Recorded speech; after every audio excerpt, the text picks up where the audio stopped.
Hey friends, welcome back to Trendy DIY 29. I'm back with another video. Sorry I have been gone for so long.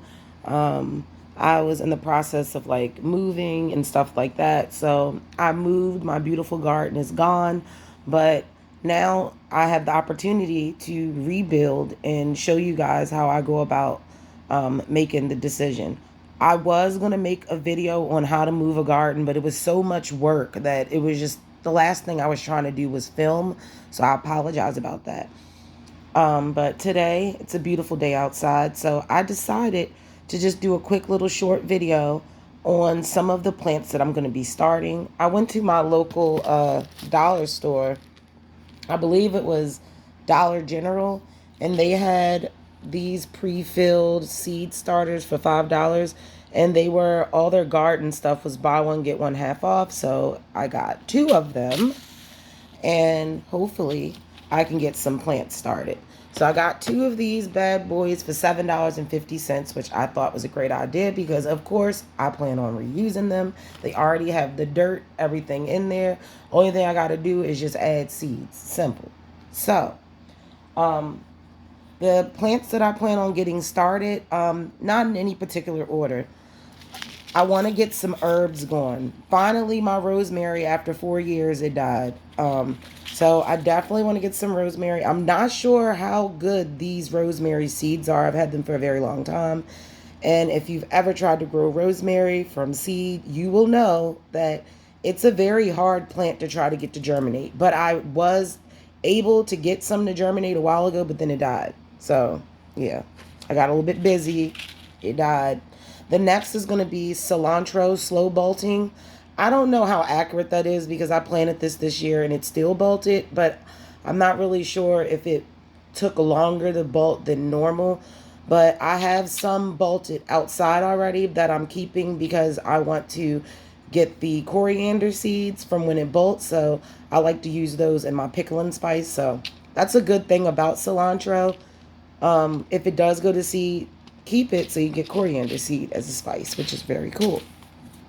The next thing, I'm not sure if I'm going to find space, but lemon balm, because I really enjoy lemon balm in tea. I like putting it in my bath water. It's just an overall good herb to have. Next, that I definitely, it doesn't sound like there's many seeds. Hopefully, there's actually seeds in this pack, is chamomile. I love chamomile. It's my tried and true. Every time I grow chamomile, it comes back every year. It got overtaken by weeds. So I basically pulled it out and said I was going to start some more from scratch. So chamomile, I love it. It comes back every year. It's not finicky. It's not fussy. As long as you get it planted, get it started, you'll be good.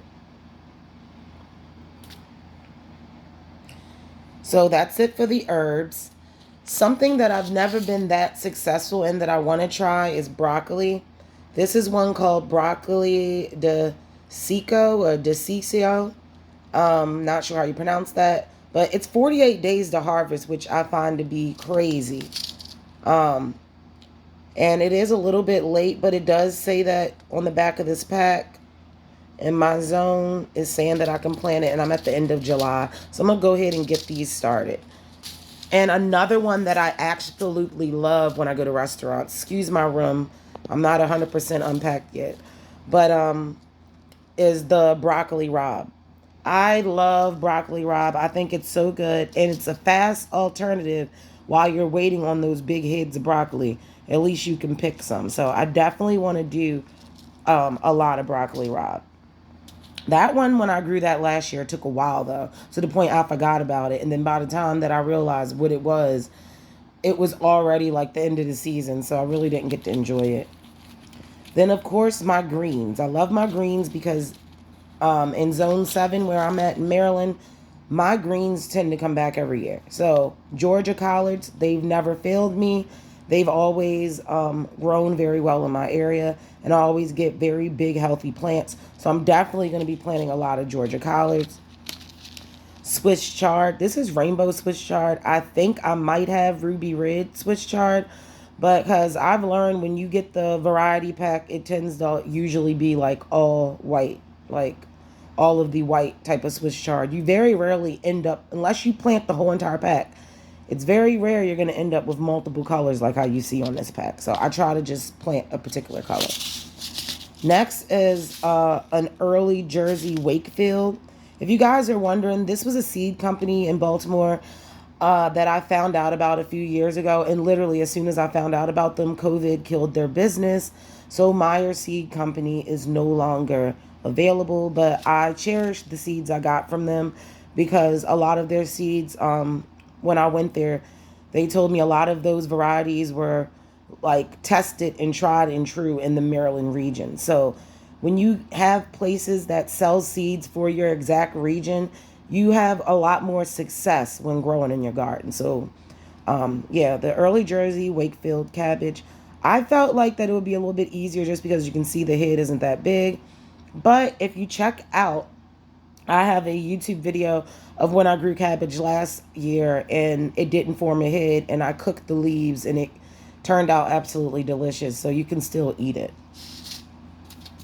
Then I have a gourmet blend of lettuces just because I want to add some color. And lettuce, since it's about to be August, lettuce does not do well in the heat. So you're going to have to keep growing this. And I'm probably going to grow this in a shaded area.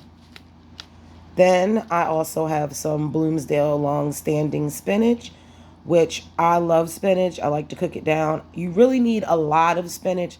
So right now I'm trying to figure out how am I going to grow the spinach to get the amount that I want, because I want to get a lot so that I can freeze it, because that's one of my favorite side dishes to make, as like spinach cooked with butter, olive oil, and fresh garlic. It's so good. So I'm looking forward to that. I want to get in some sugar snap peas. I have not grown any peas or any beans this year. When I moved, my beans had just came in, and unfortunately I had to take my trellises down, and the beans were on the trellis, so they all died. So I have to start over again. When you're a gardener, it's sad, but you've done it once, you can do it again. So sugar snap peas, I swear by these things. They're good. They're good eating raw. They're good eating cooked. They're good eating shelled. They're just good, period. Stir fried, steamed, all of that. This is another bean I've never tried before, but it's called a Eureka bush bean. I had got this from my order from Botanical Interest. I ordered like a ton of seeds. If you guys can see like this massive box of seeds that I got for Botanical Interest. But yeah, I want to get some of these done. And I really want to grow some Kentucky Wonder Beans, but I'm trying to figure out what am I going to grow it up. I might have to go to the store and purchase maybe some ladder mesh and like MacGyver or something, because I did move from my townhouse to an apartment, but I do have a nice sized porch. All of my plants, all of my planters were able to fit on my porch. The only thing is that my green stalk, I had to take that apart and make it into two pieces just because of the wind factor. I was scared that the wind could knock it off the porch and it could fall and kill somebody. So next, I want to grow our onions. This is one thing I've always struggled with. I've never been able to get like a full bulbed onion from a seed. So I've tried onion sets. To me, they really don't give you big onions. I feel like they're a waste of time. I'd rather grow them from seed. So I have an Australian brown onion that I've tried to grow before, and it never made it out to the garden. It died. So this type of onion is an intermediate day, which I know is good for where I'm at in Maryland, Zone 7. So I'll try my luck with this. And it does say, I believe that this is frost tolerant. Yeah, it's frost hardy. So I feel like that I should be able to get a head start with the warmth, get them sprouted, and then the cool months, they should be good. The next thing that I want to grow, guys, of course, is going to be some beets. I've never grown golden beets. I always grow the red ones because I like to juice them as a natural sweetener for juices. But golden beets, I said, why not? I'll maybe plant a few just to see if I like them. Watermelon radish. I love radishes. I grew this last year, was not successful. I only got maybe 2. But I did not like give them as much like fertilizer, and you know how you're supposed to scoop the soil when they are from around them when they push the surface to help them to bulb up bigger. I did not do that. So I'm definitely going to give these another try because look how beautiful those are. I would love to make a veggie platter with this as like the star of the show. Then, of course, I have some regular beets. These are Red Ace Hybrid beets. I've grown these before. They grow pretty well, and they're very sweet. So definitely going to be growing these. Now, I'm not sure if I'm going to be able to get all of these in because, like I said, I do not have an in-ground space anymore. Mostly everything is being containers, so I'm going to have to go probably purchase some more containers. But some turnips. I've always wanted to. These are called Tokyo Cross turnips. They're Oriental style turnip. I've always wanted to grow turnips. I heard that they make a really good substitute for potatoes. So I would love to make mashed turnips and see if it actually tastes like mashed potatoes. Because if it does, that'd be epic. Then I have, of course, more radishes, early scarlet globe radishes. These radishes are about a medium size, and like they say, they're early, so I wanted to have something to look forward to, that I could be looking forward to picking soon. So this is probably going to be the first one that I'm able to harvest. And then last but not least, carrots. Not sure if I'm going to plant this because, like I said, I really don't like planting blends of stuff unless I'm planting the whole pack. But this is a kaleidoscope blend. But what I like about this blend is that it has, you guys can see, atomic red. It has Bambino orange, cosmic purple, lunar white, and solar yellow.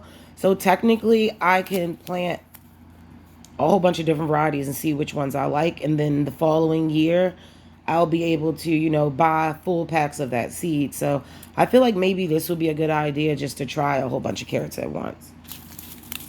And the Uzbek Golden, these were a free seed gift from Baker Creek, I believe last year's purchase. And these were so good. Like, they were so good.